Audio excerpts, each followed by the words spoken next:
All right, Jason, you were on TV yesterday. Yeah, that happened. How has your life changed in the last 24 hours? Have you found yourself getting better and better looking? We're going to need to talk about contracts. Oh, really? Yeah. Okay. Well, by we, I mean you and my people. Oh. Yep.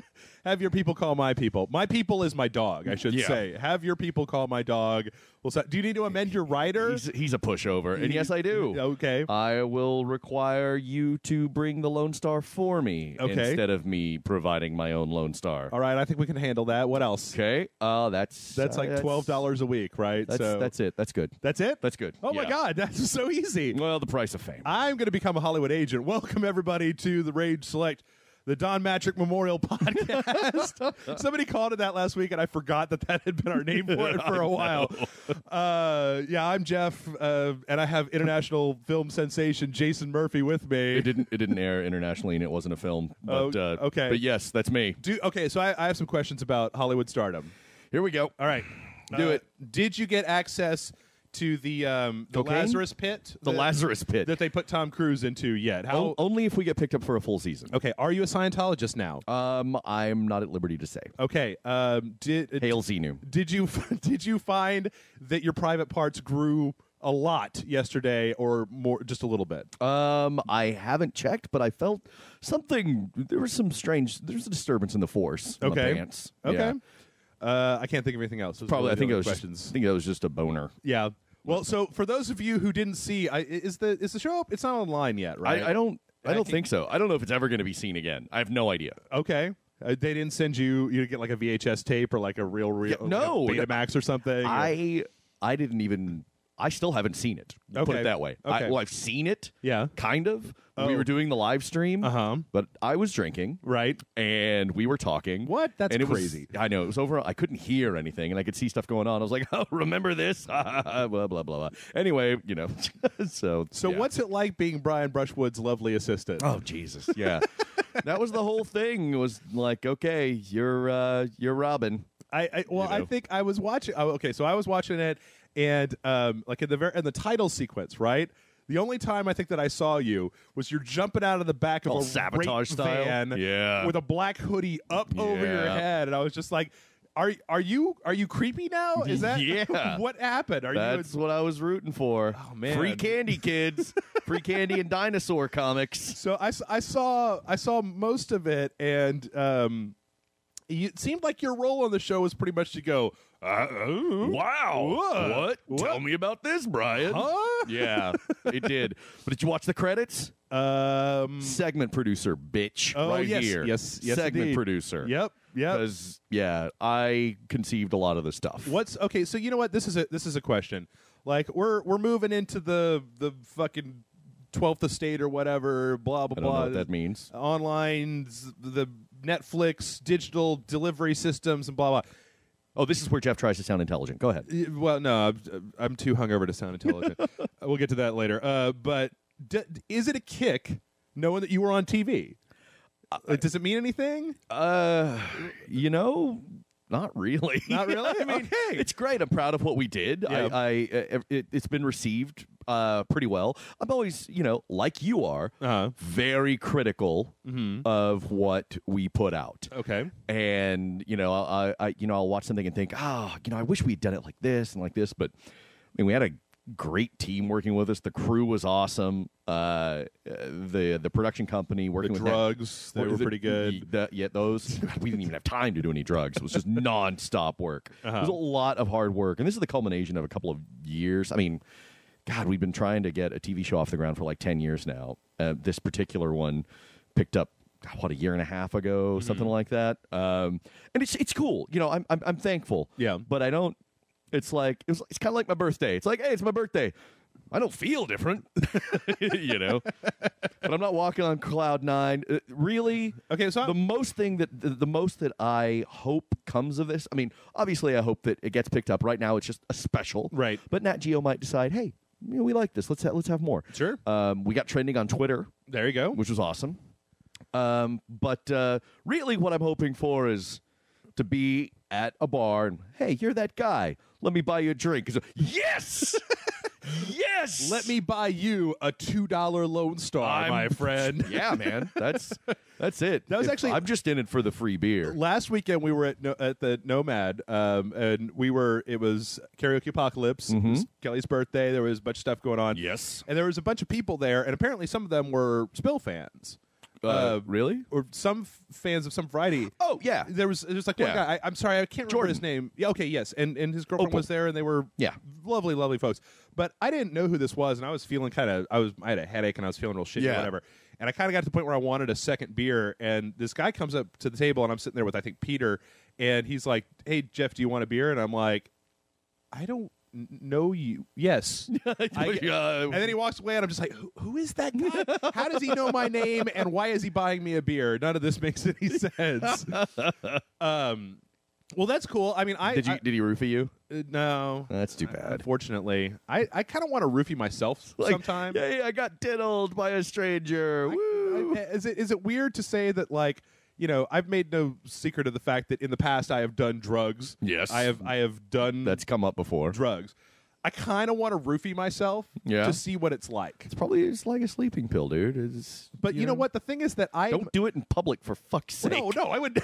Yeah, I'm gonna go out. I'm gonna go to fucking Pizza Hut at the buffet and then roofie myself. No. But the thing is that I've taken a lot of things that are meant to put you to sleep, right? Like there was a story a couple weeks ago where I took some of the Benadryl, right? Yeah. And then drank a bunch of Red Bull and fought through that shit, even though it was trying to make me go to sleep. I'm wondering how hard does a roofie make you want to go to sleep? Probably. I don't even think it's like that it makes you want to go to sleep. I think it's more like it just turns you're your brain going off. to sleep. Oh, okay. I think that's what it is. So it's more of an Ambien type of thing. I think so. With less driving and getting I think pizzas. it might be even more intense than Ambian. Jesus. And Ambien ain't messing around. I'm scared of Ambien. Ambien's like the kryptonite of prescription sleeping pills. I remember one time when I got my wisdom teeth out, the doctor went to prescribe me Vicodin to knock me out, and I said to him, I was like, "Doc, I don't want to be strange about this or anything, but like, can I get more? I've taken Vicodin before. This is a pretty low dosage. This is not going to knock me out." And so he was like, "Okay." So he wrote me a second prescription. He was like, "Here, this ought to do the trick." And I kind of, in his eyes, he was kind of like, "All right, tough guy, try some of this."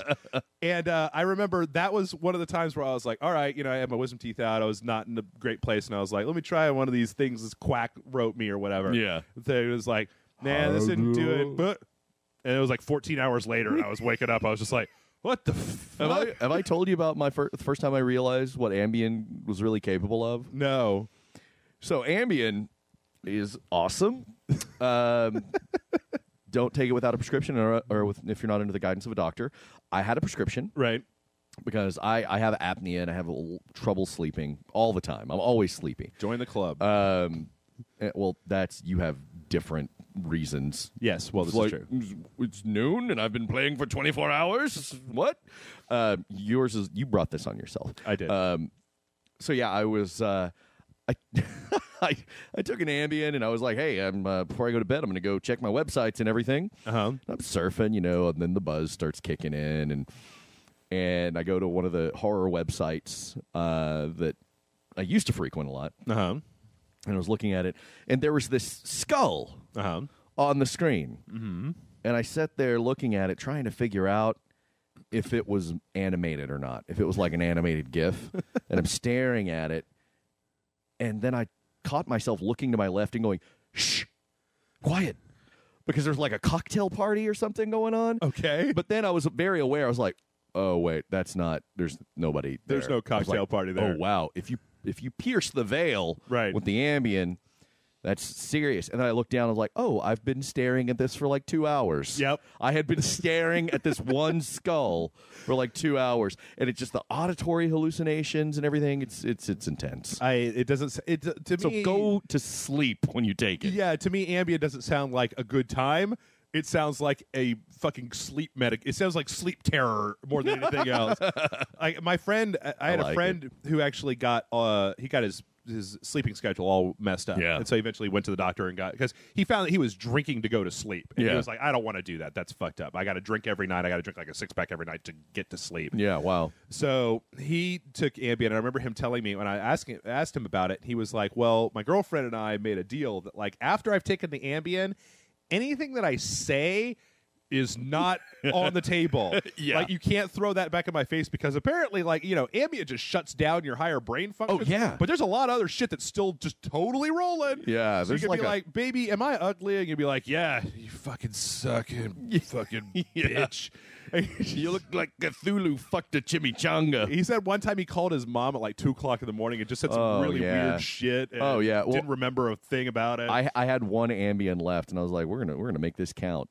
So I took one, and I got my notebook out. Yeah. My little, where I write all my story stuff and all that, script notes and whatever, and I put on Videodrome. Oh, good Lord. Yeah. I was like, I'm going to have some next level creativity here. Right. I'm going to tap in to some dark recesses of the human brain, and it's all going to come out on the page, and it's going to be some brilliant shit. Yeah. So I did that, and then I woke up the next morning, and I checked my notebook, and I'm like, okay, well, great. This doesn't make any goddamn sense. It was like Charlie's notebook on It's Always Sunny, his dream journal. Yeah. Worm hat and bird teeth and shit like that. Totally. Yeah. I was like, there was stuff in there like, oh, clowns with distended necks roaming the corridors of the library. Stephen Fry has to lead us through the stacks. That's pretty crazy. And I'm like, what does that mean? That doesn't mean anything. I think but you should start a blog where you should start a Twitter account where all you do is tweet. Like, you should just lay in bed, take an Ambien, and then, like, put Twitter on. I did that. Oh, really? 2 or 3 times, just tweeting all this bizarre shit. Yeah. And then I'd wake up in the morning and delete it all. Right. But a couple of my friends saved all of them. They're like, oh, yeah, I've still got that. Yeah, It was gold. Shit my gold. Ambien says, right? Yeah, exactly. But I'm gonna change topics here. Okay. I have a story. All right. I don't know if I told you about this. Probably. This dates back 20 years. Okay. Something like that. I was in high school, and I was competing in UIL, which is University Interscholastic League or whatever. I don't remember exactly what it stands for. Yeah. Basically, yeah. But this was, and I did math and all that. Nerd. Yep. And but my passion was prose. Okay. Where you get up and you read a short story, Okay. and you have to dramatize it and really engage the audience. And they rate you, you know, presentation and all that. And it's competitive, right? Mm-hmm. So you're reading these short stories, and you go on to the next round, and then you go on to the next round, and then eventually, you get to the finals. I was good. Yeah. You read the same story every time? It depended. Okay. It depended. Sometimes different years had different rules, I think. Okay. But most people were like, oh, here's Grapes of Wrath, and here's... lies my mother told me, or just vagina monologues. There's a lot of dramatic stuff. Sure. Right? I read Salem's Lot. Okay. So I did an excerpt from Salem's Lot, and I usually or often got gold. Okay. Right? So yeah, go me. Anyway, I was in the finals. All right. It was in a small town outside of Odessa. Okay. And there was this kid. We're going to call him Charlie. Charlie was from... I was living in a larger small town now. Okay. But Charlie, I had known him. He lived in the small town that I had grown up in. All right. He was in the finals as well, and he was reading like Great Expectations or something like that. Ugh. And he gets up there to do it. I did my Salem's Lot thing, and everyone was like, "Oh, spooky." Yeah, spooky. And then Charlie gets up to do his thing, and he reads his intro, and he's stuttering, he's stammering, he's totally dropping the ball. Mm-hmm. And then he stops and kind of lowers his head for a second. I thought, okay, he's going to collect himself and continue. He can bring it back. Yeah. And then he just starts going.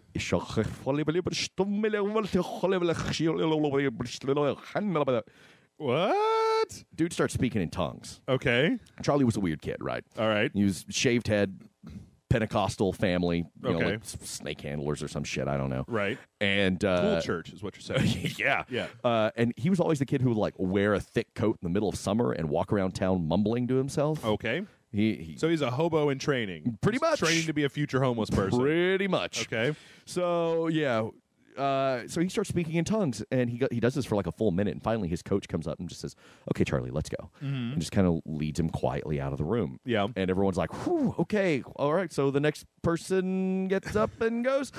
And so they continue that. And once it was over, we got up and we were filtering out. I had 3 people come up to me. Yeah.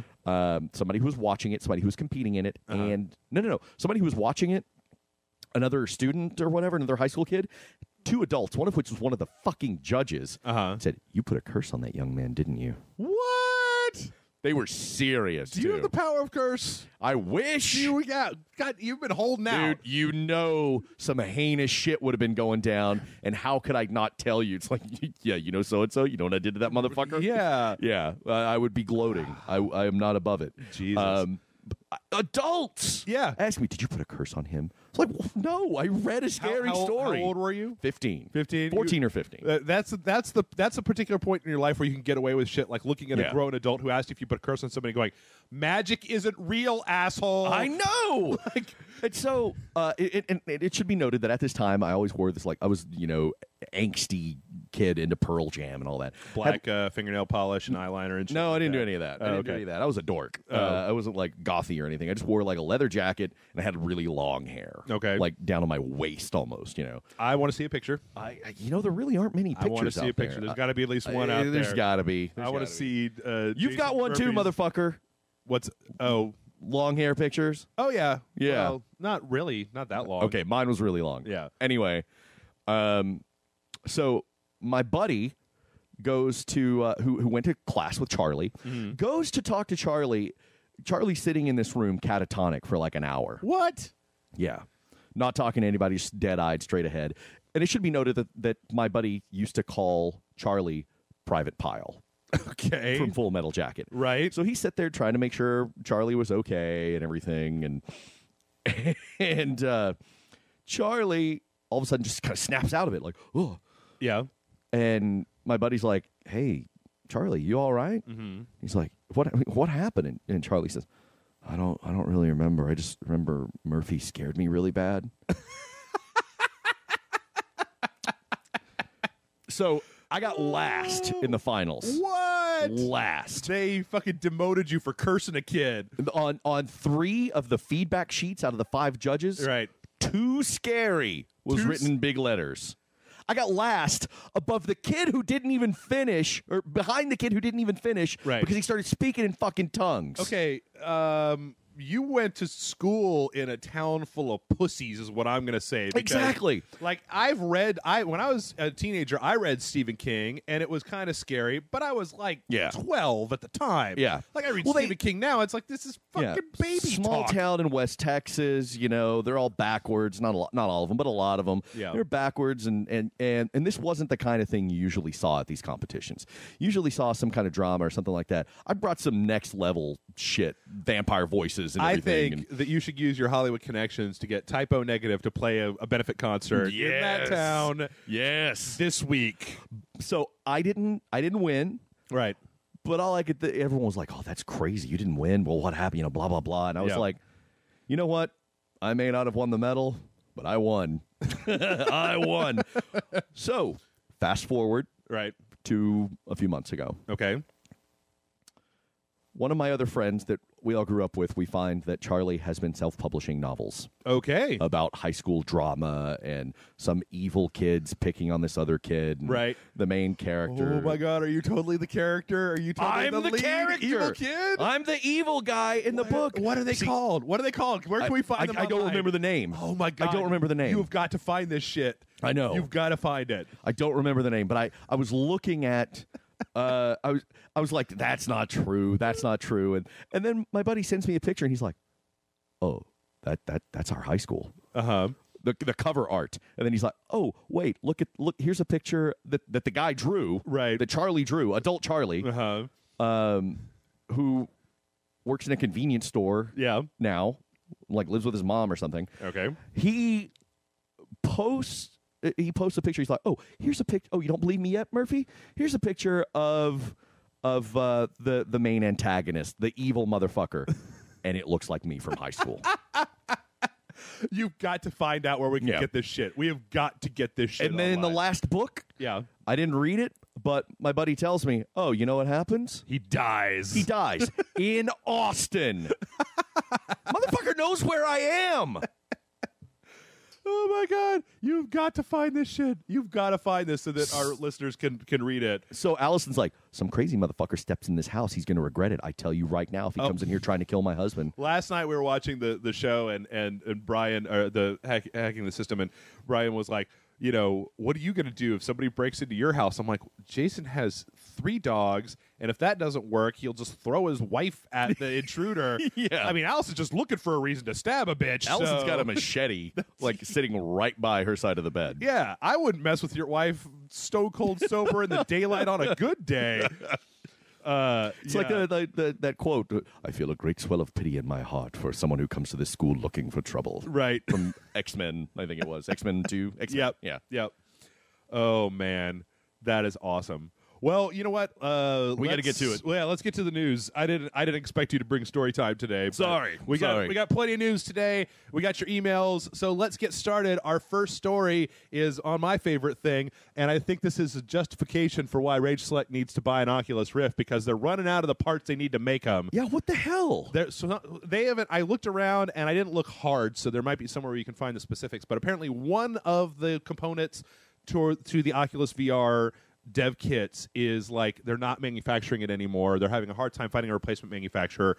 So right now they have a limited number of dev kits, and once those are sold, unless they find another distributor, that's it. I mean, I think that part of this is probably, I mean, like eventually when the shit goes into real production, I think they'll just contract somebody to do whatever. Yeah. But like, because there's been a few articles talking about how the guys at Oculus VR were like, we did not expect this many people to be buying our dev kits, not to develop, but just to fuck with and play with. Really, you're dumb because it's awesome. Yeah. So I think that this is this real serious justification for why Rage Select needs to buy. They're not that expensive. They're $300. Which, you know what? Oh, okay, I'm sorry. I'm going to go off on a little bit of a tangent We here. have to film us wearing them, though, right? You know that. Of course. Yeah. Of course. There was an article last week on one of the Gawker networks where this guy was like, every time I see the Oculus Rift, I think of this. And it was all these pictures from the 90s of like the big lawnmower headsets. man. He's like, I've never worn one before, but it just seems dumb and like it's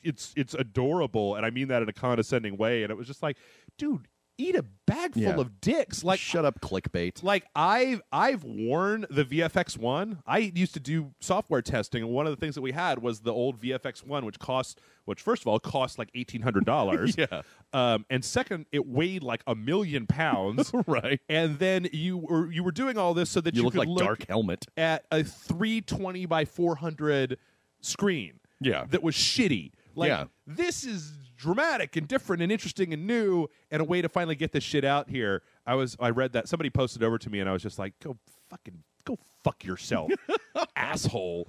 Like, oh, it's adorable. It's just clickbait. That's it. But speaking of $300, I went out. I'm sorry, I'm going to go off a little bit of tangent here. I went out yesterday to buy a fucking telephone. Yeah. Because my phone's getting all slow and shit, and I was like, my contract's up. I'm going to go buy a new one.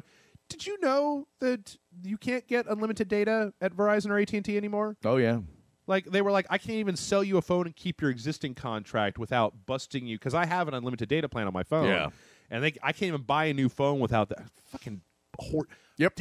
Bandwidth isn't a consumable resource that we're running out of. Yep. Fuck face. Yeah. Fucking. Ugh. And fortunately, the guy at the Verizon store was nice enough to basically tell me, like, don't do what you want to do here today. Yeah. I'm going to have to charge you more, and you're going to have to buy a phone, and it's going to be shitty. Yeah. Here are the options that you can do. And I was just Good like, for him. Fucking good job. But fuck that, man. Yeah, I actually we'll talk later. But yeah, there you can still get it. Well, but it's T-Mobile, this mother, right. Yeah, there are a couple of we'll talk after this. Yeah, I've gone several times to buy a cell phone in my life, and I usually just go in, I sign a new 2-year contract. That's it. Pay a couple $100, get my phone. Bada boom, good to go. No, no, not whores, anymore. Fucking whores. Speaking of whores. Did you see this story about the Duke Nukem mass destruction? You know something about it? What's the story? So it's like some kind of top-down shooter. This game, Duke Nukem Mass Destruction, that was being made by Interceptor and 3D Realms, right. that they put out with, and then suddenly Gearbox was like, no. guys, we own that franchise. Yeah, how do they justify that? I don't understand. I think that 3D Realms thought that maybe they just slide that shit in there. Yeah. I have no idea. Maybe George Broussard is just taking a lot of Ambien these days, and that's And he talked to Don Matrick, and Don Matrick was like, "Dude, just do it. Nobody will care. Nobody will care." Yeah. I did it. Nobody cared. So it was a weird thing. Like, they've since suspended development, and Interceptor came out and said, like, 3D Realms is suing them, right? Gearbox is suing. I'm sorry, 3D Gearbox. Realms. Yeah, that's what I meant. Yeah, they were actually, they brought a suit against both 3D Realms and Interceptor, and I don't know if they've dropped the Interceptor part, because Interceptor was just like, they just hired us and we started doing work on a video game. Like, we figured 3D Realms. I mean, I don't know if they should be, if those guys should be. We thought you guys were cool. I mean, like, well, what kind of psycho game company? I know. It would be like if Square Enix hired like Turbine to make a Gears of War game. Just like there's like, they're not using it. We'll fucking just do. I found this license laying on the street. I decided to just do whatever I wanted to with it. Has 3D Realms said anything? Like, let me see if there's been an update to this one. I haven't. They're saying unpaid royalties. No, that was something we talked about before. Oh, 3D Realms filed suit against Gearbox for unpaid royalties, and then dropped that suit and apologized because when they came down to looking at it, was like, "You're full of shit." Right. It's like, yeah, guys, sorry, you didn't make any fucking money. There's this one quote from Gearbox saying, "As the filing shows, 3D Realms' wrongdoing is both admitted and unfortunate for everyone who cares about Duke Nukem." I'm going to be the first person to say here, I don't think anybody gives a shit about Duke Nukem anymore. Yeah, like, that's done. That ship has sailed. Yeah, I mean, someday maybe they'll make one and it'll be fine. Yeah. Whatever. But, like, I don't know. I just brought this up because of the audacity of fucking 3D Realms. I don't get it. Yeah, it just seems really weird to me. Was it like the janitor doing it in secret or something? Well, you know what? We had a few weeks ago, we had that thing where somebody was posing, trying to get the Watch Dogs franchise or the Watch Dogs trademark released. Right. Somebody was just like, "Yeah, I'm from Ubisoft. To just do whatever." Yeah, I kind of tend to wonder. I'm Mr. Ubisoft. How much like Wild West cowboy shit's going on in the video game industry? It's insane. Like, how did you think this was going to end, 3D Realms? I mean, you'd figure that like even Interceptor would have like one lawyer to negotiate this, who would be like, "Well, let me just take 1 second and say, who owns Duke Nukem? It's not these guys." Yeah. Okay. So I don't know. There's probably more to this. I mean, like Kevin and I talked last week about the whole stuff with Ken Levine and 2K, and there might be way more to this that we'll never know. Where there was some clause in the contract, and maybe they looked at it and went like, "Well, it says that they've got all the first-person rights, so we're still going to try to make a top-down game or some bullshit like that." But I don't know. That's okay. This game is never coming out. It's fine. Nobody gives a shit about Duke Nukem anymore. Even if there were no legal entanglements, right? We'd have to wait like 14 years to see it. I don't. And who cares? Yeah. And who cares? Nobody cares. Like I mean, it would be nice if somebody. This isn't 1996. It would be. I mean, there's a space in the gaming world for a character like Duke Nukem, the kind of like. But see, I guess the thing is that Duke Nukem is such a satire now, and satire is such a delicate thing. Like if you do it wrong, it just doesn't work at all. And I feel like we're in a place where if somebody was going to bring Duke Nukem back, they'd have to do it in a really smart way. And I don't know if anybody involved is smart enough to do that. Right. So next up, this isn't really too much of a big news story, but we haven't talked about it yet. So Twitch is playing Pokemon. Yeah, Have you watched any of this? No, I have not. I heard about it, and I was like, well, that just sounds like a train wreck. I look at it almost like a science experiment of like, it's like when you give power over one thing to millions of people, what do? And the answer is not much. This is like I feel like I'm watching some kind of epic Lord of the Rings style battle between trolls and people who get pissed off like when we don't play the game correctly. Yeah. Is that you've got a bunch of people who are actually trying to play Pokemon correctly. Mm-hmm. You got a bunch of other people who are like, I'm going to try to make this as hard as humanly possible for you. You know, there are some grown-ass men Sure. who are taking it really seriously. Absolutely. Who's like, I can't go LARP. I have to go play Pokemon. Yeah. We and then they can just get really upset when people are in there trolling. Yep. Which is exactly why the trolls are in there in the first place, is to see people. But I don't even know. See, I guess the weird thing is I've looked at the stream once, and like all of the text input into the stream was like the commands for movement. I don't know if like a separate chat box for people to yell at each other. Yeah. But it seems like if you were playing it, like you wouldn't even have time to yell at other people because you're typing left furiously Right. over and over again. To me, I'm more interested in the lore that has cropped up around it, of these crazy... Yeah. Apparently they've built up some sort of... like the crazy stuff that happens in the game, and there's like all these photoshops of various Pokemon. Bird Jesus and stuff like that. And so, I don't know. Like, this shit has kind of it's taken on a life of its own. Yeah. I haven't played that version of Pokemon since it came out, and I think I played like Red back in the old days or something like that. But I check in on it from time to time, but it's not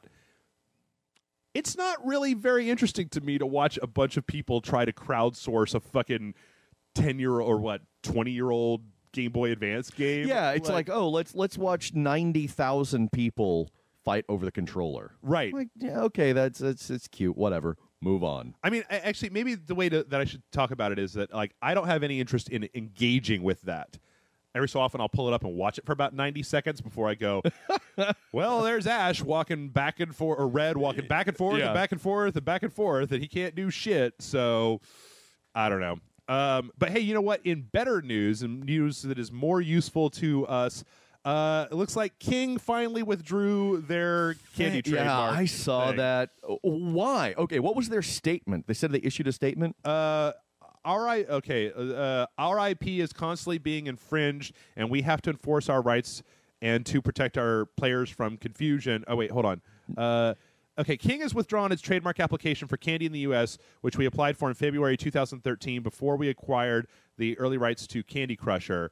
Each market that King operates in is different with regards to IP. We feel that having the rights to Candy Crusher is the best option for protecting Candy Crush in the U.S. market. This does not affect our EU trademark for candy, and we continue to take all appropriate steps to protect our IP. What it sounds like, what I bet happened here was Kevin was talking about this last week.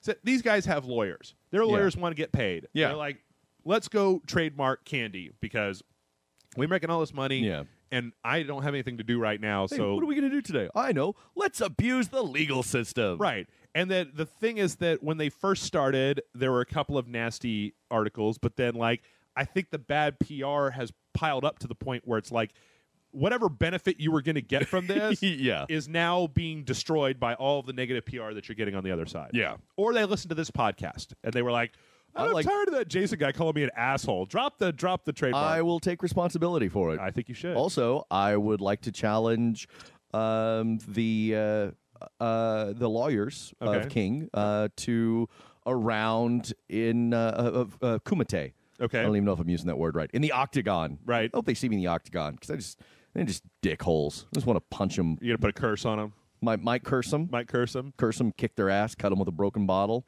I'm going to curse you with my fists. That's what they bitch. get.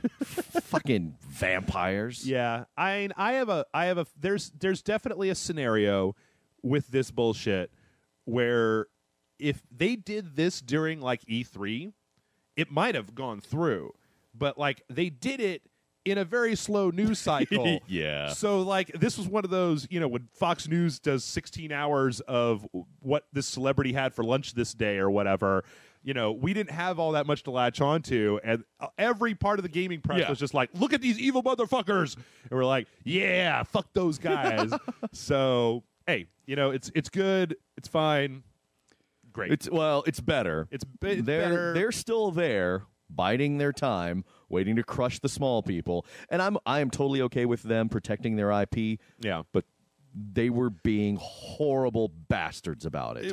And not just protecting their IP, but just crushing stuff that they had no pun intended, that they had no right to go after. Right. Well, Kevin also made a good point when we were talking about this last week, where he said the other thing to remember about all of this is that by 2015, or even now, but even right now, who fucking cares? Candy Crush Saga. Yeah. Like, you remember Farmville, and when Farmville was all the rage and shit, and now, like, what happened? It's just everybody fucking got tired of it, and it's done. Yeah. You know, look, WoW's numbers are dropping. Eventually, none of this shit lasts forever. And Nothing gold can stay. That's right. Except for us. Yeah, that's we're not true. we're not gold. We're made of rust and thorns and whiskey. Made of black, inky blackness, hate. Well, you know what? We haven't addressed this on anything else, and so this is as good a place as any. It ties into a news story. Unfortunately, for those of you who haven't been paying attention to anything, Harold Ramis, Dr. Egon Spengler passed away last week, and Criterion did a great thing where they're letting you download the Burnout like special car pack for free. Oh, that has cool. Their version of That's the Ecto 1 on there. Yeah. Okay. So that's Okay. cool. And I thought, you know, we could use this as a brief second to just say, like, that, you know, I have not seen all of Harold Ramis's movies, but like Ghostbusters and Groundhog Day, if those were the only two things he had ever done in his entire life, it would still be more impactful to me than 90% of the other movies that come out. The guy was a legend. I mean, if you look at his output, it wasn't all perfect. Yeah. But there were a lot of great movies on there. Yeah. I mean, just amazing stuff. And I would like to offer up a quote spoken by him in Stripes. I was raised something of a pacifist. My father always told me, never hit a man in anger unless you're sure you can get away with it. Nice. Nice. Yeah, I don't know. I will probably always remember him as Egon in Ghostbusters. Yeah. I actually went to a thing where he and Ernie Hudson, Winston, Ernie Hudson is. presented a screening of Ghostbusters. Okay. At here at the Paramount one year. That's cool. It was really cool. The girl I was dating at the time said, I had a question. I just wanted to say I've always had a crush on Egon Spengler. And he just deadpans, you know Egon Spengler is a fictional character, right? I mean, part of the stuff is his delivery, like in Ghostbusters, more than anything else that I can think of. They were just like the chemistry between the four of those guys, and does this lines delivery, like it's amazing. Where he says, "This reminds me of that time that you tried to drill a hole through your head, and just without missing a beat." It's like that would have worked if you hadn't stopped me. Love that shit. So I don't know. Maybe next week somebody had suggested that would play Ghostbusters, the last Ghostbusters game. Maybe we'll play it for a Patreon video or something like that. Yeah, it's not a bad idea. So yeah, and you know what? If you have Burnout Paradise, I've actually never gotten this pack. It's got like the Ecto 1. I never did either. Back to the DeLorean from Back to the Future, the General Lee, Knight Rider, and Knight Rider. Yeah, it's those four cars. I don't think I ever got those. Neither did I. All right. Well, one last thing here that is about complete and total. Speaking of things that totally and completely suck ball sack, fucking. Do you know about this? Okay. No. Republicans. I'm reading it right now. Right. Okay, so here's the short of it. The recently revealed Tax Reform Act of 2014 by House Republicans has been looked at. There's this weird tax credit in it that goes towards companies that it's basically just it's kind of a standard tax credit. What is it called here? There's actually this is a better article here, I can say. The permanent R&D tax credit, giving American manufacturers the certainty they need to compete against their foreign competition who have long had permanent R&D incentives. Unless you make a violent video game. You motherfuckers. If you make a violent video game, like no other industry is apparently like singled out in this particular bill. Like this credit is going to literally any industry in the United States except for violent video games. And that actually, this article that I'm reading on the Washington Examiner says that goes for the whole company. So, like, EA makes Battlefield, right? But they also make The Sims, but they can't get a credit for any of that because they've got the one property. So it goes straight down to the publisher, or straight up to the publisher, not just the developer. Right. Yeah. That's a load of fucking horse shit. Yes, it is. That's a giant load, steamy, stinky pile load of horse shit. And you know what? Like, I don't know if this is the sort of thing that a lot of Republicans are into, but like I thought those guys were all like fucking free market. We're not interfering with people. Oh, and, no, like, no. That's been the thing of the Republican Party for a long time, especially here in Texas. Yeah. Where it's like, hey, we're all about freedom, and unless we disagree with it, unless you want to put your dick in another man's butthole. Oh, right. No. But it's like, oh, well, it ain't Christian. Okay, well then, no, fuck your freedom. But it's funny when I think about like, you think about America, right? And what does America do? Like, what are our primary exports these days? You know? Entertainment. Entertainment. It is entertainment, and the video game industry is a huge fucking industry. And it's and I don't want to get up on my jingoistic high horse or anything, but like right now, American game development is kind of the shit. Yeah. The tits, like it used to be Japan, but we got it now. I just think we need to send Codename 47 after all of these sons of bitches.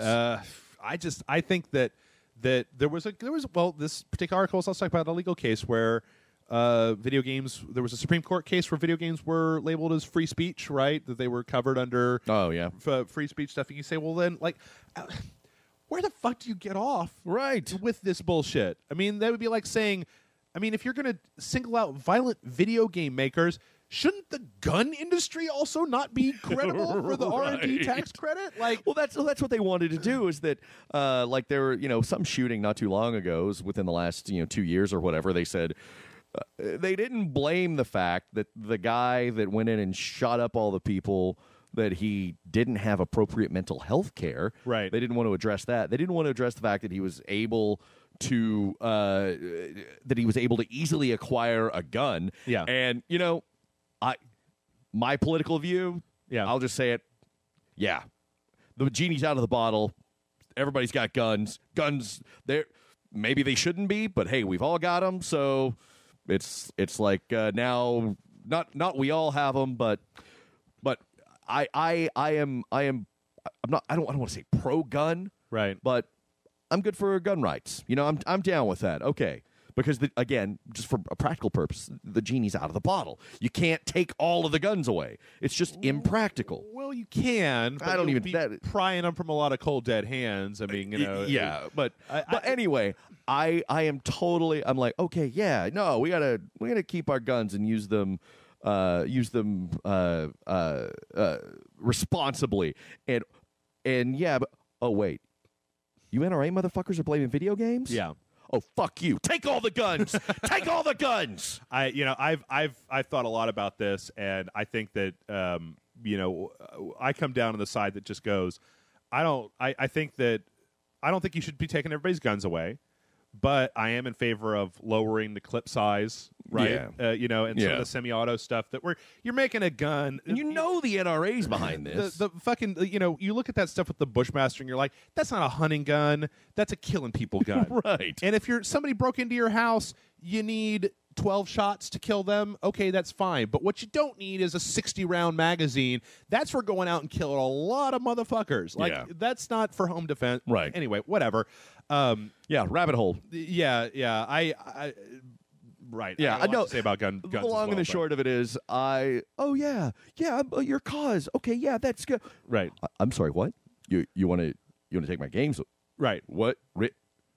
All right, motherfucker, it's on. You're gonna wish there was gun control because I'm gonna go get one right now. Because you can have my fucking GTA 5 when you pry it from my cold dead fingers. You know what? I never have been able to understand. Every time this comes up, I cannot for the life of me get my head around this argument that somehow it's fine for people to watch The Expendables 2, right? But it's not okay to play Grand Theft Auto. Yeah, like I know that there's a difference between the interactivity of video games and the non-interactivity of films, but if the violent imagery is so detrimental to people, then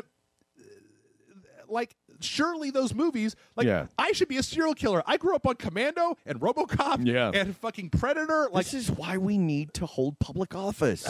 Me and you, man. Let's make it happen. Run in Texas? Fuck that. We're going to have to move to Chicago or Detroit. Ooh, what if we could become the governors of Detroit and then we need to buy Detroit. Buy Detroit. It's cheap. like this Patreon is the dream. subscribers. We're gonna we need you to step up. Gonna make Omega City. Who's gonna be RoboCop? Grant? No. You want to? I like my junk. I don't think he has a dong. Lose the arm, Yeah. We'll find somebody. One of our listeners will step up. Okay. Quick kick. You want to be RoboCop? That's right. Yeah, that would be awesome. All right, well, you know what? We're going to take a quick break here, but when we come back, we're going to read your questions. We've got a few really good questions this week to go through. The address for that is mail@rageselect.com, so stick around, and we'll be right back. More to come.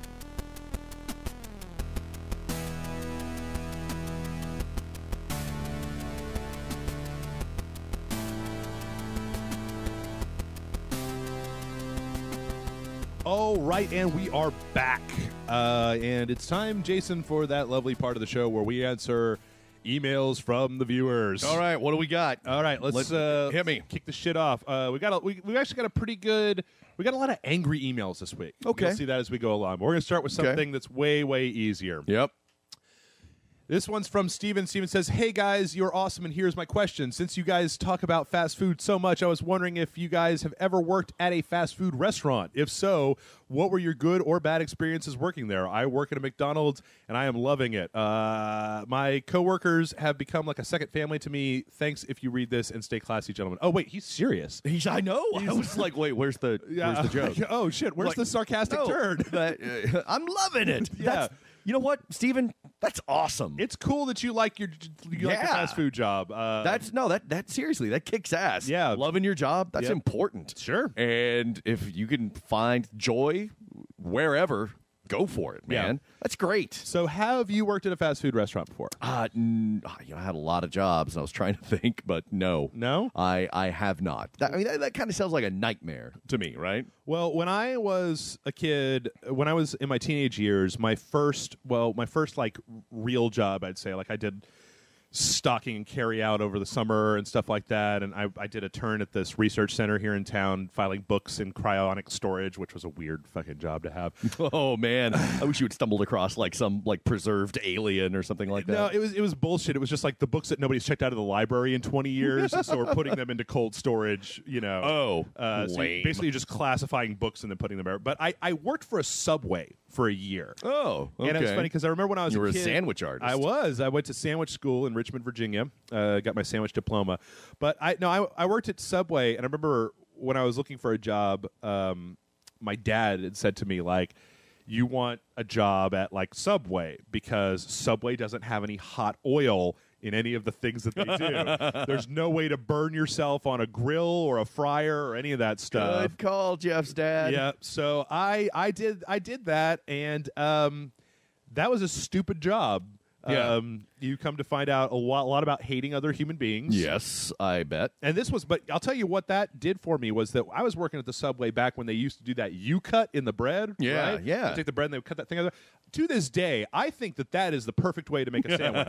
And those motherfuckers won't do it anymore. They don't even train them on how to do it. Yeah. They're like cutting it and then trying to, like, they got this bullshit where they're trying to slam it all together at the end. It's always hanging out of one side because you don't cut the bread all the way. It's bullshit. But I want to go. Yeah, because they have like right now it's like an enchilada frito sandwich or something right now. Goddamn. That I saw. I am on that motherfucker like a goddamn flock of locusts. Swarm of locusts, not a flock, a swarm. I'll tell you what though. I'll tell you the only good. I mean, I had. There's dumb stories at Subway. There was a time we ran out of bread. You smell like onions all the time. Yeah. I'll tell you. I got a couple stories. One was that. So when I was in middle school, right? This is a little bit of a long story, but I'm trying to keep it short. I was in middle school. There was this guy that I didn't like, and I was having a real shitty day. We're playing dodgeball or something like that, right? And I was in gym class. This guy cuts in front of me in the line to dodgeball, and I was pissed off preteen or whatever. Yeah.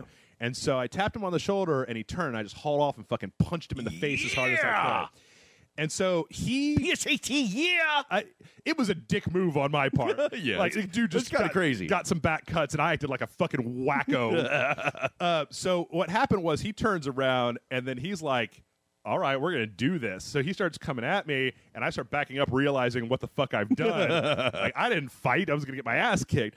And then the bell rang, and we left. So over the course of the year, this guy was in my class, and then we really much avoided each other. Yeah. And then at the very last day of that year of school, we're all sitting in this hallway, and he walks up with, like, his 2 fucking heavies with him. Oh, and he's yeah. like, stand up. And I'm like, okay. Or no, I said no. So he had his 2 boys grab me and stand me up, Oh, and he jeez. hauls off and punches me in the face. So when I punched him in the face, that dude had a black eye for a long time. Yeah. He punched me in the face, and my face was a little red for an hour, and then it was Yeah. fine. So years later, I'm working at Subway, right? And I'm like 15, and one day they hire a new guy, and it's this guy, and I was just like, oh fuck, man, he's gonna remember. There's knives everywhere here. This guy's blah blah blah blah. Like so I avoided I tried to keep off the schedule of working with him. And one day I was scheduled to work with him, and I was like, fuck. So I was there, and I was like super nervous and shaky and stuff, and he was just kind of like, what's with this guy or whatever. So we had a slow period, and I was like, do you, okay, let's just get this over with. Do you know who I am? And he's like, not really. And I'm like, we went to middle school, and I like punched you in the face, and then you punched me in the face back. And he was like, oh yeah, dude, that was forever ago. And then we were really good friends after that. Okay. I was hoping that he came in wanting a sandwich and you gave him some of the special ham. No. It's like, it may taste a little bit like ball sack. I gave you some special ball sack ham. I never imported. Never did any of it. Never jerked around with people's food. That's good. I figure that's good karma, right? Yeah. You hear about people in fast food doing that shit all the time. Yeah. Nah. I mean, even if you're an asshole, like, I'd rather just make your sandwich and get you the fuck out of here than go and try to get some kind of weird karmic retribution. Yeah. The other story I have is where there was this woman that I worked with that I ended up being friends with for a long time, but at the time, she came in to work, and she was she was a few years older than me. She was like 20 or 21 or something like that. Yeah. She wore like a leather jacket with the devil painted on the back of it, and she kept coming in talking to me about like all the drugs that she did and stuff. Yeah. I was so in love with her. I was just like, I want to marry you. Like, I used to call my parents and be like, can this person take me home at the end of my shift so that I could stick around and keep hanging out with her or whatever. I had such a little puppy dog crush on her that it was crazy. Now she's married. Aww. Whatever. You know, I've known her for a long time. So anyway, I'm kind of surprised that you never worked at a fast food restaurant. I know, me too. Our next question comes in from Andrew, and Andrew says, hey, Jeff and Jason, I just bought the Metal Gear Solid Legacy Collection, and I would like to know what's the best way to approach this series. Should I play every game in a row or take breaks in between to play other games? I am 17 and have never played a Metal Gear game. Also, any general advice for a Metal Gear newbie would be much appreciated. Thanks. Keep up the work. Good work, Andrew. I'll be over here. It's a pretty simple answer. Okay. Play them in order as fast as humanly possible, and then play them over and over again in whatever. I mean, like, he got the Legacy Collection, so I think that means that you got the first one as well. The only one of those that's going to be a little bit is going to be Metal Gear 1, because they don't have an up-res version. It's the PlayStation 1 graphics version of it. But they're all solid games. You mean Metal Gear Solid 1? Metal Gear Solid, yeah. Okay. Actually, you know what? You could probably skip, because that collection has Metal Gear 1 and 2. Yeah. You could probably skip those if you want to. Metal Gear Solid 1 is actually kind of a retelling of Metal Gear 2, and Metal Gear 1 isn't super necessary for the plot line, and it's a real old-style game. I mean, you can play them if you want to. I'd probably say start with Solid, and then just go in order. Solid, 2, 3. If you want to do them in chronological order, you could do 3, Peace Walker, Solid, 2, 4. But I don't know if you're going to be getting any more. It's kind of like asking somebody, like, what order should you watch Star Wars? Should you watch it in chronological order? Should you watch it in the order the movies came out? Order the movies came out. I say play the games in the order that they came out. Yeah. Because every game has an evolution of the mechanics of the game, and so if you start with the ones that have a lot of mechanics in them, and then you get 3 is a complex game, and Peace Walker is a complex game, and then you get to the first one, Metal Gear Solid, in the chronology, and you're going to be like, this seems kind of primitive compared to these other things. So I'd recommend playing them in order. Don't give up after 2, though, because 3 is probably the best in the series, in my opinion. All right, our next question comes in from Illegal Swede. Illegal Swede says, many greetings, overlords. My question is kind of non-video game related and more about the nature of reviews, opinions, and mob mentality. I've been watching the Patreon playthrough of The Last of Us, and I was tempted to purchase a PS3 and a copy of the game. However, I remembered the numerous perfect scores and praise the game received, and this made me cautious. What if I didn't buy into the hype? Whenever I see this sort of praise given towards something, I immediately become more critical of that product. So I played the game when I was at a friend's house around the last 7 hours. I didn't like it, and now I'm automatically wrong whenever I try to level criticism against the game, and my opinion is invalid. My opinion, The Last of Us has great animation, acting, and art style. I thought the gameplay was quite dull and tedious, and the story was interesting, if uninspired, and cliche. So my question is this. When you review/play a game, should you allow yourself to be blinded by love for the developer, franchise, hype, or fanboyism? And will we ever live in a world where every reviewer is objective and doesn't look at a game through rose-tinted glasses? Sorry, this one was so long, guys. Illegal Sweet. That's a tough one. There's actually a thing out there on The Escapist from this guy called Movie Bob talking about reviews. And he talks about the kind of the two hands or the two ways of thinking about reviews of should you come at this as a completely objective observer, or do you allow your personal opinion to get involved with your review of the game? And I personally, I think the latter. I think that reviewing, I think that when it comes to game review or any kind of reviews, that there is no such thing as a completely objective opinion. Sure. And if there was, it would be boring as fuck. There is no such thing. Right. It's like opinions are subjective by their very nature. Right. So I say let your bias fly. Yeah. As long as you're clear about it. Yeah. Right. I mean, and it's unfortunate. Maybe you would have liked it more had everyone not raved about it and had you played it. Because hype can definitely affect that. But so it's tough because you can't really, in this day and age, you can't really avoid all of that stuff with all of the inputs you have going on. Yeah. It's I really liked it. I had my problems with it. I didn't think it was the greatest game ever, but I thought it was really good. Sure. But it's gonna happen, especially with something like Last of Us or BioShock Infinite or something like that. The hype is going. If you're one of those, some people, hype does not affect people's enjoyment of it. Sure. Some spoilers might not affect people's enjoyment of something. Not me. But other yeah. people, clearly Illegal Swede, right, will have will have an issue, and hype affects stuff for me too, unfortunately. And I'll know that, I'll play something, I'm like, oh man, I wish I hadn't heard. I wish this has just kind of come out of left field, Yep. but it is what it is, and there's nothing you can do about it, really. You can't really change the way you think about something like that, Well, it's also relevant to say that, like the advertising has been made into a science of how to get you excited for something. Yeah. Of trailers and leaks and screens and showing the best possible version of this thing, crafting your image of what it is and making you excited. So, I mean, I think that personally, I think that I think hype is a good thing because you want to be excited about this stuff. It's a great feeling to be excited and then get your hands on something. Like if you just don't give a shit, well then who cares? Yeah. It's nice to be excited about something. But I understand too what he's talking about where, how many times in your life has somebody, and not even just video games, but anything, people just been talking about this thing. Right. They won't shut the fuck up about it. Dark Nobody Souls has a bad thing to say about it. Okay, fine.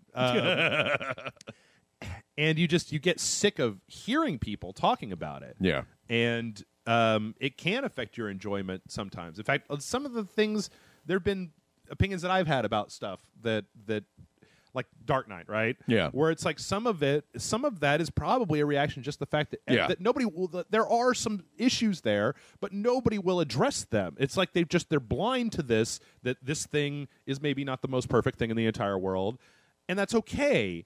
But so yeah, I understand what he means by that. I mean that's one of the reasons why I've stopped watching a lot of the early development videos or looking at a bunch of screenshots, because I think I kind of just want to go into this stuff as clear as humanly possible. Yeah. So I don't know, man. Like if you don't like Last of Us, you're probably going to run into a lot of people who are going to try to beat you upside the head with their opinion. Yeah. And it's okay to say, it was overhyped for me and that kind of ruined my enjoyment. There's nothing wrong with that. You know, it kind of depends on your friends, man. I know some people who won't let that shit go. We've talked about it before about the people who will insist, who will try to make you like a thing. Well, you just weren't in the right mindset when you played it, or you should play it from the beginning, or you should play it by yourself, or blah, blah, blah, blah. You know, they will insist that you agree with their opinion. And what I always try to do is liken it to food preference, right? Yeah, yeah. You don't like broccoli? You don't like broccoli. Yeah. I think broccoli is the tits personally, but me arguing with you is not going to convince you to like broccoli. Right. Nobody in the history of mankind has ever successfully argued somebody who doesn't like a thing into loving it eventually. Right. Now, on the other hand, sometimes if you don't give something a fair shake, if you go into it ready to hate it, sure, you can have your opinion fucked up. But don't let people push you around with their opinions, man. Yeah. I hate that shit. I hate it.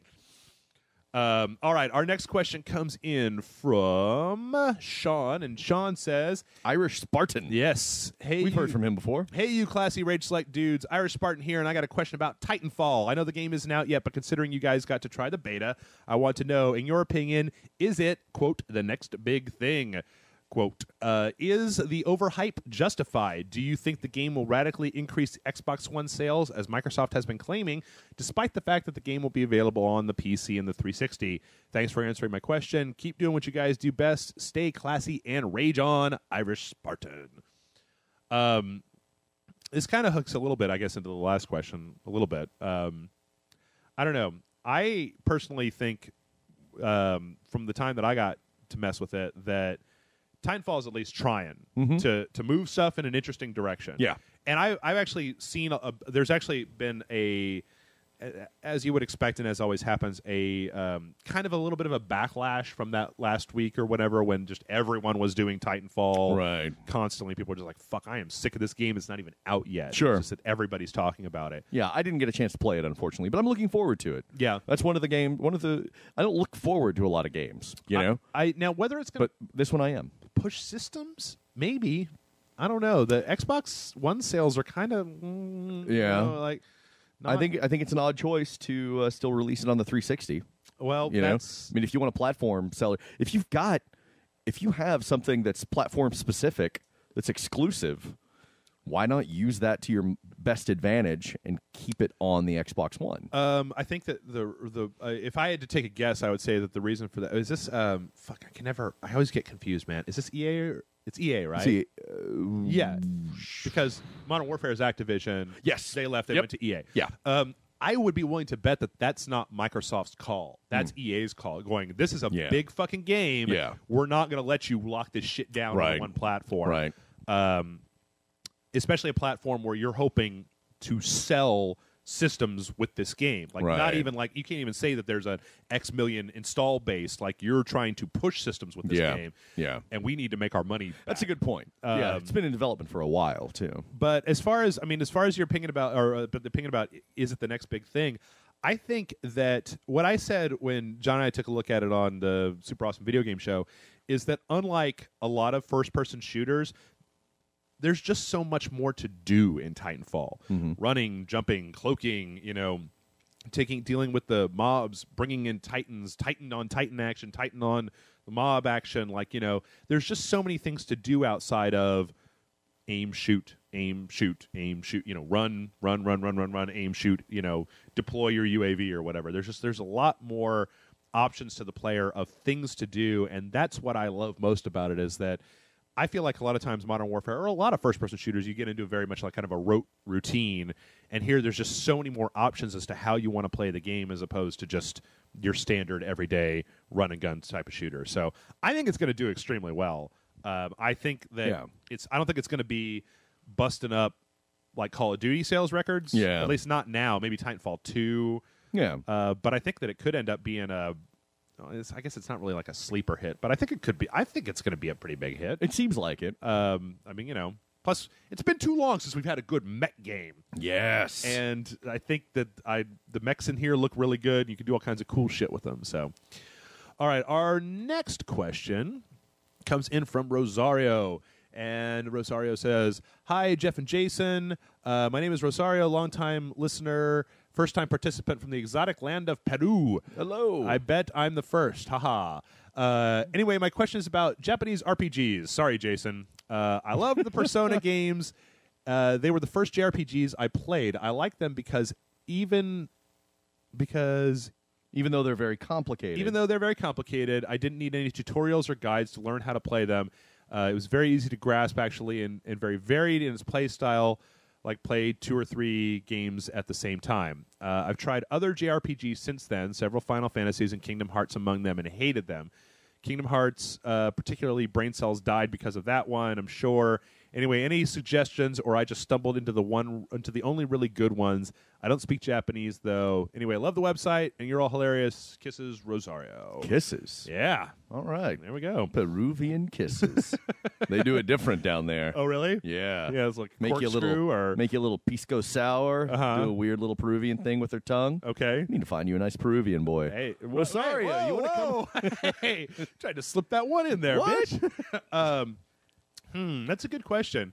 Like, I can understand anybody that doesn't get on board the Final Fantasy train. I wonder which Final Fantasies she's played, whether it's been the newer ones. This might be a dude. Yep, this is true. This is very true. I don't know. No, Rosario. It's a female lady's name. Yeah. Rosario Dawson, right? Yeah, it is. Okay. That's what I was thinking. I was like, I don't know what you're. I don't know where I. Yeah. I do know what I was thinking with that because I know someone. I actually know. Never mind. Fuck it. Whatever. Okay. All right. JRPGs. You ever tell a story and you realize halfway through the story that you're the asshole? Let's see. Well, see, Persona 4 had that interesting thing where they had they had like the Japanese like social game in there as well, like getting people to like you and stuff like that, combined with the dungeon crawling. It seems like a really odd beast. Persona. It is. It's a little strange. I've never played any of the. God, what are they? Devil Summoner series. Have you tried Dragon Warrior? Dragon Warrior, maybe. Older Final Fantasies, maybe. Yeah. Like the Final Fantasy 10/10-2 HD is coming out in a couple weeks. You know what? Golden Sun. Okay. Fire Emblem. Fire Emblem. Yeah. You know what? I would think that. I mean, that's a tactical RPG. You know, I love Fire Emblem. I just don't know if it fits within the JRPG. Yeah, it's a little. It's a different. I think that like a lot of times when we get these sorts of questions, I need more information. Like, what did you like about Persona, and what didn't you like about Final Fantasy, and which Final Fantasy, and which Final Fantasies? Yeah, of the 75. Because I mean, Final Fantasy 10, Final Fantasy 7, 6 personally is my favorite. Yeah, check out. I liked Golden Sun a lot, but it's pretty traditional, right? I was thinking Fire Emblem because Fire Emblem has that whole social aspect. Fire Emblem Awakening has that whole social aspect of the characters talking to each other and stuff. That was a neat mechanic. And having relationships and then making them stronger in combat. Like, God damn, when you get 2 characters married in that game and then you put them next to each other, beasts. They're fucking unstoppable. Yeah. But that's also 3DS. I'm trying to think of some console stuff. Yeah, a lot of them are kind of obscure. But again, Dragon Warrior is still very popular. Yeah. I haven't played one in years, but that's an old staple of JRPGs. You should check out Valkyria Chronicles on the Savage Tits this week. As we looked at that. That's like John's favorite PS3 game. I've forgotten how much I liked that game when we played it. Kind of weird. It also has a kind of a social component where you have characters that like each other, and it's got a very unique system as opposed to just standing on one side, standing on the other side, and hitting each other. Trying to think. I heard good stuff about some people are really into Star Ocean. Oh yeah. It's got a huge cult following. It does. It really does. There's also I can't remember the name of it. Somebody will say in the comments. There's like this kind of dark World War II RPG. Weird, okay. It's got a lot of occult stuff in it that people really, really like quite a bit. I can't remember the name of it. I don't remember the name of it. Sounds fascinating. Well, I'm sure somebody can find it. And Rosario, check down in the comments of this, and I'm sure your fellow select few, your fellow Ragers can offer some suggestions. They will have quite a few suggestions. Yeah, totally. All right. Next question comes in from Daniel. Daniel says, Dear Rage Select Crew, Daniel here again with a non-video game related question. This question is targeted specifically at Jason, so I hope you're here to answer. Here we go. Do you dislike progressive rock music? I've heard you talk shit about Rush on numerous occasions. You said you hate Steve Winwood and don't seem all too thrilled about Styx when Jeff brought them up. Plus, I know you love punk rock, which was Prog's main rival in the 70s. What's the deal, man? Do you feel the same way about Pink Floyd, Jethro Tull, King Crimson, Yes, and the like? Naturally, I'd like to hear any thoughts Jeff has on the matter as well. Stay classy and awesome, Daniel. I am fans of all those bands you listed. I am fans of none of them. Really? Actually, yeah, Pink Floyd. Pink Floyd's got a couple of good songs, but I don't know. A lot of Pink Floyd has been killed by the local classic rock station, which drives me up the fucking wall. Yeah, Steve Winwood. Oh God, roll with it, baby. No, Rush. I hate Rush. I hate Rush and his goddamn goat voice. Hey, Tom Sawyer, it's fuck. Shut up. No, I don't like prog rock. Although, Aqualung? Jethro Tull? Not a nope. Da-da-da-da-da. Yeah, I Nope. know. All right. Not a fan. Although, does Tool count as prog rock?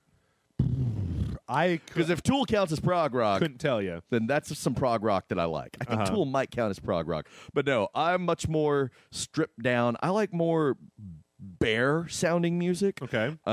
As opposed to stuff that's really kind of long and meandering. It I know a lot of people love prog rock, and I'm in the minority when it comes to disliking Rush. Yeah. But really intricate and very masterful musicians. Mm-hmm. I mean, what is his name? Neil Peart. Okay. Yep. Danny Perry's the drummer for Tool. Neil Peart, the drummer for Rush. Yep. Is a fantastic drummer. He's Yeah. amazing. Yeah. It's one of the best ever. Okay. And so I can appreciate the artistry and everything and the skill that goes into that. But yeah, I just it doesn't do it for me. I usually don't like dense, kind of meandering stuff like get in, get out, strip down. Couple of a couple of instruments like very White Stripes type stuff, that kind of thing. And the exception to that is Tool, because Tool is very layered, very masterful, very intelligent music, and they do a lot of interesting things with time signatures and stuff like that in some of their songs. So I like that a lot. But again, I don't know if you'd quite consider that prog rock. Yeah, I can't even tell you. I think that a lot of those bands that he listed off outside of Rush, I do like Rush, but I mean, like Jethro Tull, I'm with you on.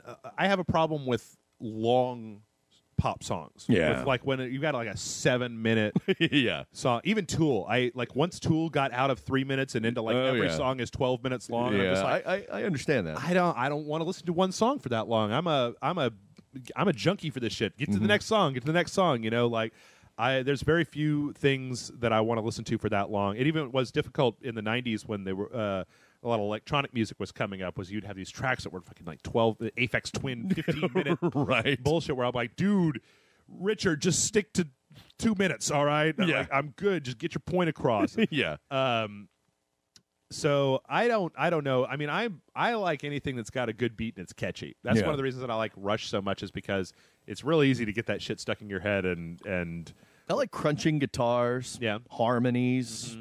Those are my big things. What is that song in the Guardians of the Galaxy trailer count as? Oh no, that's that. I don't even know. That's just pop rock, right? Yeah, I mean, that's just like early '80s pop. I do have a friend. The only Late thing about 70s? prog rock that I don't like is a lot of times it's so far up its own ass for no reason whatsoever, where it's just like, just make an album, all right? Yeah. Like, this doesn't need to be a musical It doesn't need a exploration. concept album. Every so often a good concept album's not bad, but I never try to follow it all the way through. right. It's like, oh, this is all about a guy who was from Mars, and he landed in Soviet Russia, and it's about him exploring commerce or something like that, and this is his journey. It's like, no, fuck you. Just, whatever.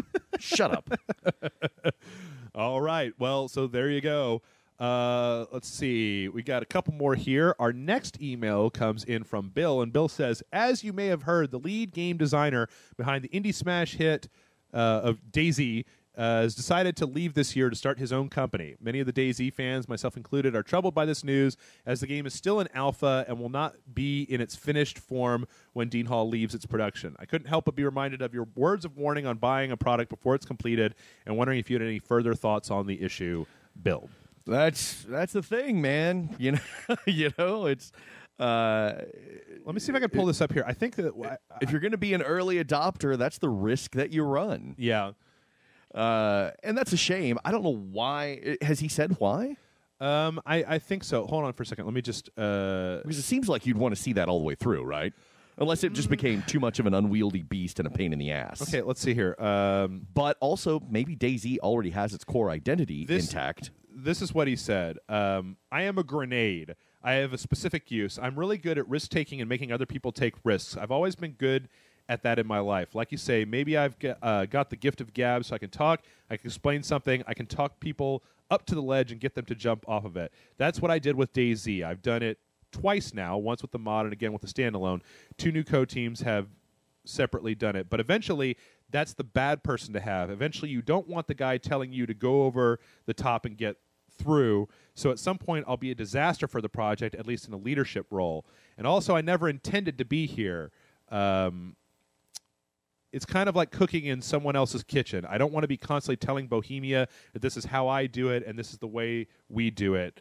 So what it sounds like is that he's like a concept guy, right? Is that he wants to like get this shit together. Yeah. But now DayZ is in like polish time, like it's feature complete. That's what I'm saying. The core is intact already. Right. So that he's leaving, and I can honestly see that as a like. That's kind of an interesting, kind of a noble thing in a way where you say, like, if this guy's like, I've got an ego, and my ego, like, I want to make this type of game, right? I want to kick this ball rolling, but once the ball is rolling, you don't need me back there pushing it anymore. You don't need me in there telling you what to do. You guys know how to make a fucking video game. I got this shit started. Finish it for me, and I'm going to go over here and do something else. I think that, it depends on whether, I tried playing DayZ. I can't. It's so dense and it takes so long to do anything in that game. But I guess the question that I would have for people who are big fans of DayZ is like, your game's there. It seems like it's mostly finished and it just needs to be polished up. Maybe a lot of polishing. Yeah. But I don't know if there would be anything else that he would add to that project by sticking around. Right. It sounds like, and he seemed very cool about it, and like he says later on in the article, he said, I would extend my involvement here as long as Bohemia needed me. Right. And so I think that it sounds like, you look at like when we were talking Ken Levine, right? Feature creep in the development of BioShock Infinite. It sounds like this is a way to get around that. Yeah. I'm sorry, you were saying no, that was it. Okay, I just cut you off, but yeah, I don't know. I think that it'll be all right. I think that there's even what's there as a game seems to really appeal to people who are fans of the game. Like they probably don't want. They're probably never going to go through a point where they're overhauling all of DayZ to make it more friendly to casual players Defeats or whatever. The purpose. Right. Yeah. So I think that it's probably fine. It'll be interesting. What I'll be interested in seeing is in a year or whenever this goes like full gold, feature complete or whatever, to know if somehow him leaving makes the game worse. But I doubt it. Yeah. Bohemia is a pretty. I don't really know that much about it, but they don't seem like they're the sort of company that would take something like this and then just like. Once the guy's gone, he's like, is he out of the building? Let's fucking tear this shit up and do it all over. Right. Yeah, so, I think you're going to be fine, Bill. Yep, I think so too. All right, our next question comes in from Jason. And Jason says, what do you think about the fact that you can't play Elder Scrolls Online with your friends unless in the same faction? There are 3 factions and 3 races to each faction. If that wasn't bad enough, if you pre-order the game, the rule does not apply to you. You can play with any race in any faction. I honestly thought Bethesda was above this kind of shit, and I'm really disappointed. Anyway, huge fan from back in the Spill days, and hope you keep up the great stuff. Jason. I didn't know that. You didn't know this? No. Elder Scrolls? That's shitty. Yep. Giving that kind of perk to a pre-order thing? Well, I can understand not being online if you're in the same faction. They're trying to keep some sort of Well, you look at, I mean, you say 3 factions with 3 races, and that you can't be friends with people who are in the opposite faction, right? Right. Sounds a lot like Alliance and Horde to me. Yeah. I mean, that's Yeah, but and that's I get that. It doesn't seem like that big of a deal. If you want to, and we've been through this before. If you want to play with your friends on an MMO like that, then start new characters together. And sometimes friends are going to outpace you and leave you behind and be dickheads. That's the problem that I had with EverQuest and WoW early on. Right here. But the whole thing is like, if you pre-order the game, that rule does not apply. Fuck you. Fuck you. Yeah. I just wonder if that's the case. Like, I mean, the only thing that I can think of for setting up those 3 different factions would be to have like PvP stuff, right, between the different factions, like they do in Warcraft, right? Exactly. So if they're doing that, and how the fuck are you going to be in this one faction, but you're friends with people, you're adventuring with people from the other faction? Yeah. I mean, I guess like it's been a long time since I played WoW. I don't know if you can be. Yeah. They may have patched it so you can totally be friends with Horde dudes if you're Alliance. Yeah. But We'll be checking this out soon on our new show. I believe so. Yeah, I think that we're going to look at this. There's an open beta this weekend, and I'm going to check it out and see how it's rolling. Okay. So maybe. But yeah, I don't see that much of a problem, to be honest. I don't see the pre-order stuff kind of sticks in my craw a little bit. But yeah, I mean, this is kind of a standard accepted thing. I don't know. We haven't tried it yet. Yeah. So we don't know how much of a pain in the ass it is. I do remember we could try it out, and it turns out that it's a complete nightmare clusterfuck. Yeah, that's possible. I have Elder Scrolls. I don't even understand really what's going on over there anymore. Like I can't tell if that thing's going to be a flop or if it's going to be a hit or if it's going to be good or if it's going to be shitty or what. So I'm really actually looking forward to getting my hands on that beta to see what it's like. But this doesn't seem like that big of a problem, at least in the grand scheme of things. We shall see. Unless, like some MMOs, they only give you 1 character slot and they make you buy more. Because some places do that. Yeah. If that's the case, then fuck that. Yeah. But, Final Fantasy XI, when I played that, you started, like, the character race that you picked determined which of the 3 main cities in the game you started in. So a lot of times you would start a character because you wanted to be a specific race, but then all your friends are over in this other city, so you would have to run across the entire world, which took about 2 or 3 hours. Oh, wow. Avoiding every mob, trying to get over there. It was weird, and it's one of those kind of kludgy things that I feel like we should be past at this point. Right. All right, our last email here comes in from Victor, and Victor says, "Dear Jeff and Jason, longtime listener and proud patron, it seems to me that the gameplay in games limits the kind of stories we see in video games. Have you ever seen a Citizen Kane video game, for example? It is just easier to make a military FPS. You've said that you are way more into video games than books, movies, other forms of entertainment. My question is, do you feel that maybe you are limiting the types of stories you're exposed to by focusing so much on games? Do you think video games will evolve to include all kinds of stories we see in movies and books? Rage on, Victor." I do.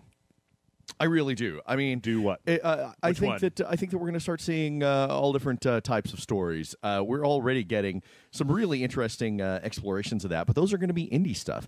And we've talked many times about the homogenization of AAA games and how it's military FPS and its ilk and stuff like that. And they really kind of stick to the same formula. Sure. But in indie games, you're starting to see some really kind of bold narrative choices, like with Gone Home and stuff like that. Sure. So I think, yes, there is a little bit of room now for a Citizen Kane video game, but I think you're going to see more of that. Will it ever be something huge that you see as a AAA release on the Xbox One? No. Or maybe eventually, but not anytime soon. Yeah, I mean, I think the rise of the indies that we're seeing makes that more of a possibility now than it ever has been before. Yeah. I think that the main problem right now that you're getting into is just that it's the shooting somebody with a gun in a video game is that violence is an easy way of interacting with the video game, right? Like talking to somebody, having a conversation with somebody in a video game and making it seem like a real thing. that's difficult because we're not even. I can't even get a piece of software that'll do that shit right now. Yeah, there's just so many more options, and violence is maybe not binary, but a lot closer to binary than a conversation. It's very easy. It's very easy to interact with the world via violence. But then you get stuff like Mass Effect where you're talking and you're making decisions based on talking. I mean, there have been games like Fallout 1. You can get through the entire game without ever firing a shot. You could talk your way through the entire game if you want to. Mm-hmm.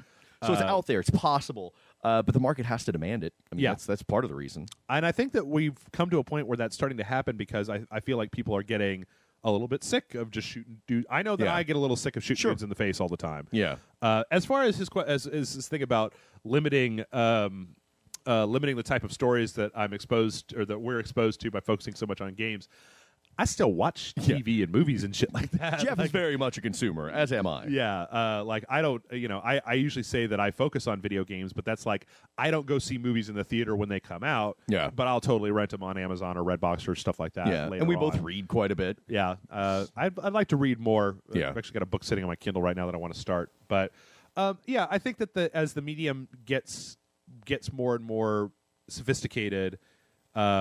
We're going to see more sophisticated stories told in it. In fact, actually, when you look at the games from last year, you're starting to see a lot more stuff. Meaning, like Outlast, remember, didn't have any kind of attack. You were running away and stuff like that. There was a game that came out that we didn't get a chance to look at called The Rider, where you're just observing this family. I remember, where you're like a ghost kind of thing. It's very unclear about what you were. But there's a lot Journey. Journey. There's a lot of stuff that's going on out there. It's just mostly happening in the experimental phase. Because I think that right now, using violence to interact with the world is a tried and true method of video game interaction. Yep. And so we're seeing people out there doing their experimental Jackson Pollock bullshit where they're trying to make the shit more interactive, and that's cool. And I think we'll see way more of that when it comes in the future, more so than we're even seeing already. So. And that is our last question. So if you want to send a question into the podcast, mail@rageselect.com. That is mail@rageselect.com. And Jeff really hasn't seen any testicles in his mail lately, so how do rectify that. How do you know? Because you would tell me. Well, you're true. That's true. That's very true. I haven't seen any body parts. Come on. Anything. Send Jeff some balls. I would prefer something of more lady variety, but, If you're a lady with balls, send them to Jeff. I don't want to get lady. God damn it, Jason. Why do I do this? Fucking TV star Jason Murphy over here trying to get people to. If I ever see you on Hacking the System, say, like, put my email address up on screen and go, send your balls to this email address. Man, if they would only let me, they would not let me do that. You guys you've got a producer credit, right? You get in the editing bang. There's that. I got Final Cut on this shit, assholes. Anyway, yes, mail@rageselect.com is the address. And as you've seen here, we are more than willing to answer questions that are not simply video game related. We do the show once a week, so send in your questions and we will answer them. And stay classy. Stay classy.